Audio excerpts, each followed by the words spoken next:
Merci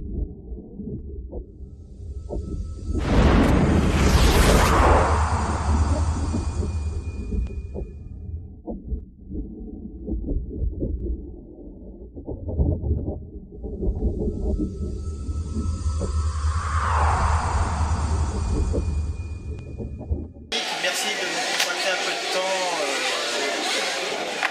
pour RC-Mag. Avec plaisir. Toujours arrivé bien pour la Coupe de France 2012. Donc alors ce nouveau châssis, parce que bon, ça a été la grosse mutation entre Losigny et Asso. Ouais, en début de saison. Prendre un peu de recul, on avait fait une interview avec Eric en début de saison, mais là c'était vraiment tout fait, donc on n'avait pas trop de recul, on a un peu de recul. Globalement c'est une saison qui se passe bien pour moi contre les gars du team, puisqu'on a joué devant dès le début de saison. Bon, on sait que c'est pas facile parce qu'il y a toujours les gars qui ont fait le châssis de l'année dernière, ils ont un peu de recul sur le setup, le nouveau et tout ça. Il a fallu qu'on découvre, surtout dans les conditions de très particulières. Mais globalement, ça s'est bien passé. Là, je suis venu avec la voiture de Jay Delcourt parce que la mienne n'est pas tout à fait finie. Que ce soit Jay ou moi, on a fait à chaque fois. Jay a fait quasiment toutes les finales cette année. Moi, j'ai joué tout le temps devant avec les 3 autres NASCAR. J'ai gagné 2 fois, Reims et puis à Belfort. Il y avait la place de 42 sur notre course. Bon, des petits soucis de jeunesse.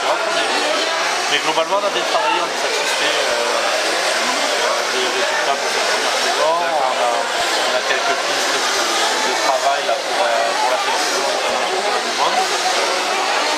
On verra ce qui se passe là-bas. Un peu de temps en Autriche. Ouais, on a fait une petite semaine en Autriche, c'était intéressant puisque c'était l'occasion pour moi de passer une semaine avec une extract que je connais, mais surtout les américaines chez Asso qui étaient venues, discuter pas mal de choses, ce qui va, ce qui ne va pas, pour continuer à faire progresser le package. Et là on est tous au travail parce que bon, il y a la saison en France qui est dessus, mais il y a surtout la grosse échéance qui est le mondial. Alors je suppose qu'il va y avoir des nouveautés. On doit peut-être rien dire, des scoops. Il n'y a pas de scoop, pour l'instant.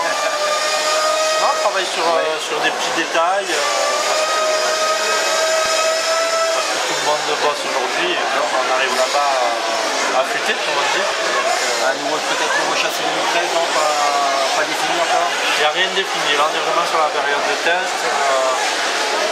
Ce qui va plus ou moins nous donner les réponses à ces questions-là, c'est le déroulement du warm-up. On va faire en septembre en Argentine avec tout le team là, pour faire le warm-up du championnat du monde. Et puis on reste 2-3 jours après où on va vraiment passer beaucoup de tests photo. Et puis soit on se dit la voiture est calée, nécessite juste 2-3 petits détails et puis certainement que ce sera des options.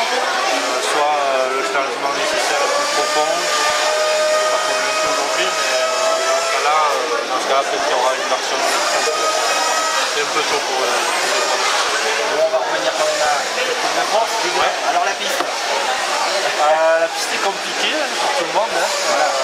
Beaucoup de grip et des parties qui se trouvent.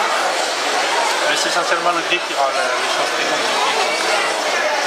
Quoi qu'il arrive, il va falloir jouer un peu avec la radio là, pendant la finale si on veut aller au bout.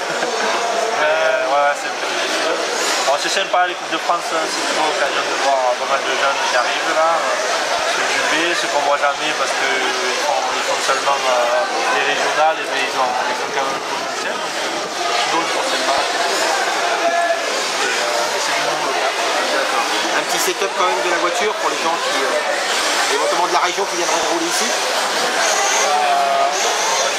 On est parti sur des voies un peu différentes aujourd'hui par rapport au calibre d'hier. Ce que je propose à tous les gens qui ont besoin d'un setup, c'est de venir sur mon site egoeracing.com et on mettra le setup de la finale si tout se passe bien, ou bien des qualifs si on s'est trompé aujourd'hui. Je sais que de temps en temps tu viens aussi un peu sur RC-Mag.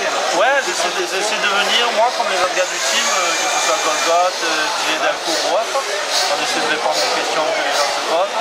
Donc que ce soit sur RC-Mag ou sur mon site, en général on se débrouille de répondre aux questions des utilisateurs. C'est bien ça, c'est bien pratique. On essaye. Peut-être pas avoir toujours toute la réponse à tout, mais... Non, mais c'est des fois un peu délicat. cas, ça prend du temps, on n'est pas toujours assez réactif selon certains, et on fait notre mieux. Donc bon, globalement le setup... Le setup globalement se surprend aujourd'hui, assez standard avec les pistons 10 trous d'origine, les 10 M3. On a mis des ressorts durs devant, c'est des ressorts XT, qui sont plus durs que les ressorts ASSO. Ressort ASSO Silver derrière, donc ça c'est pour la suspension. Et en hydraulique? En hydro on a 600 devant, 500 derrière. Ensuite diff, hier on était monté très dur en diff, on avait 15, 10, 15. Et puis là on est revenu un peu à quelque chose d'un peu plus bas, j'ai trouvé un peu de facilité pour les longues remontées. Donc là on va partir sur les essais de demi avec 7, 5, 7 et puis peut-être qu'on va encore descendre aussi on va mettre là-bas. Et ensuite géométrie, globalement ce qu'on utilise d'habitude avec les nouvelles cales, une nouvelle cale arrière GA qui change les centres de roulis sur le train arrière. Et puis le reste, c'est la voiture d'origine. Là sur la voiture de Jerry, elle est super dans le carbone, c'est exactement les mêmes choses que la Luce, c'est pour gagner un peu de poids, tout simplement. Et voilà, mais je vous invite vivement, pour ceux que ça intéresse, à venir nous demander les fiches de réglage et puis on essaiera la possibilité sur la semaine. Sur ce Yannick, je te remercie. Merci à vous. Attends, je sais que tu allais finir de préparer ta voiture. Ouais, je vais aller finir, c'est que la carreau là. On ne te retient pas plus longtemps. Je te remercie encore. Salut.